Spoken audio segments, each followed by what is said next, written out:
এলাম বন্ধুরা একটা নতুন রেসিপির সাথে। আজকের রেসিপি খুবই মজাদার, খুবই লোভনীয়, হচ্ছে মালপোয়া। মালপোয়া যেটা আমাদের খুবই পছন্দের, সবারই খুব পছন্দের মালপোয়া। মিষ্টির দোকানে গেলেই আমরা মালপোয়া কিনে খাই। সেই মালপোয়া যদি ঘরে বানানো যায় তাহলে কেমন হয়। প্রথমে আমি 1 লিটার দুধকে বেশ ঘন করে একটু ক্ষীর মতো বানিয়ে নিয়েছি। এই ক্ষীরের মধ্যেই একটু ঘন মতো দুধ হয়ে গেছে, দেখে বুঝতেই পাচ্ছেন দুধটা বেশ ঘন, সরও পড়েছে। এর মধ্যে আমি 1/2 কাপ সুজি দিয়ে দিলাম। যে কাপের ময়দা নেব সেই কাপের 1/2 কাপ সুজি দিয়ে দিলাম। সুজিটা প্রথমে দিয়ে দিলাম কারণ সুজিটা ভিজতে সময় লাগে, সেই জন্য। এরপর অল্প অল্প করে 1 কাপ ময়দা অল্প অল্প করে মেশাবো।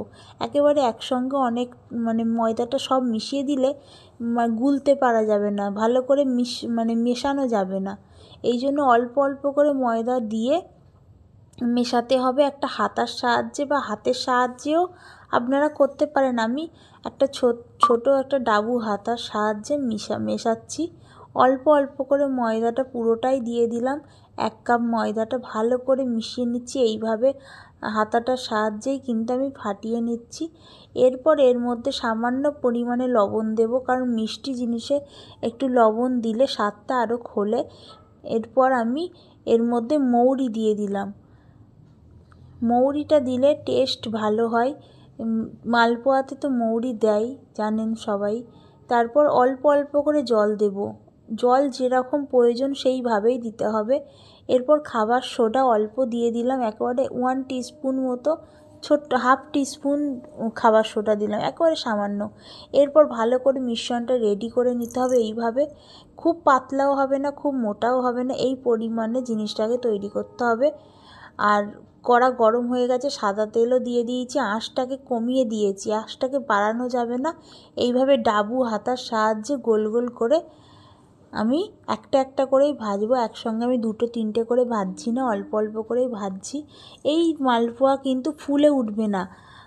আমরা যেরকম পোয়া পিঠে বানাই, সেই পিঠে যেরকম ফুলে ওঠে, মালপোয়া কিন্তু এইভাবে ফোলে না, এরকম চ্যাপ্টা চ্যাপ্টাই থাকে। এই রকম মালপোয়াগুলো তারপর দুদিকটা ভালো করে একেবারে লাল লাল করে ভেজে নিতে হবে।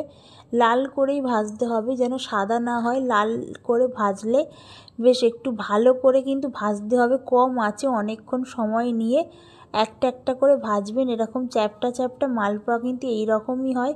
এরপর মিষ্টির রসটা আমি তৈরি করে রেখেছি। এখানে রসগোল্লা যেহেতু বানাচ্ছি না, মিষ্টির রসটা পাতলা বানাবেন, রসটা যেন ঢুকে যায় সেই রকম ঘন রস বানাবেন না, তাহলে রসটা ওর মধ্যে অ্যাবজর্ব হবে না। তারপর আমি ভালো করে মালপোয়াগুলো, প্রত্যেকটা মালপোয়া এর মধ্যে মিষ্টি রসের মধ্যে দিয়ে দিলাম। দিয়ে 10 মিনিট রাখবো, বেশিক্ষণ রাখবো না, 10 মিনিট রেখে তারপরে আপনারা একটা থালাতে তুলে রাখবেন। তুলে এবার পরিবেশন করবেন। অনেকক্ষণ ভিজিয়ে রাখার দরকার নেই। এইভাবে প্রত্যেকটা যেন রসে ডুবে যায়, ডুবলে তবেই কিন্তু রসটা ভালো করে ওর মধ্যে ঢুকবে। এইভাবে মালপোয়াটা, প্রত্যেকটা মালপোয়া রেডি হয়ে যাবে। আর আপনারা খুব সহজ পদ্ধতি, খুব কম সময়ের মধ্যে কিন্তু বানানো হয়ে যায়। আর আপনারা যে কেউ ঘরে ময়দা সুজি তো আমাদের ঘরে থাকেই, মিষ্টি খেতে ইচ্ছা করলেই মালপোয়া বানিয়ে খান, খুব ভালো লাগবে খেতে। তাহলে ভিডিওটা এইটুকুই ছিল, খুব বড় ভিডিও না। আপনাদের পছন্দ লাগলে একবার বানিয়ে খাবেন, আশা করছি সবারই খুব ভালো লাগবে। আর এইটুকুই। আপনারা খুব ভালো থাকবেন, সুস্থ থাকবেন। আর একটা নতুন রেসিপির সাথে আসবো অন্য একদিন। ততক্ষণ ভালো থাকবেন সবাই, খুব ভালো থাকবেন, সুস্থ থাকবেন। আর ভিডিওটা কেমন লাগলো অবশ্যই একটু জানাবেন।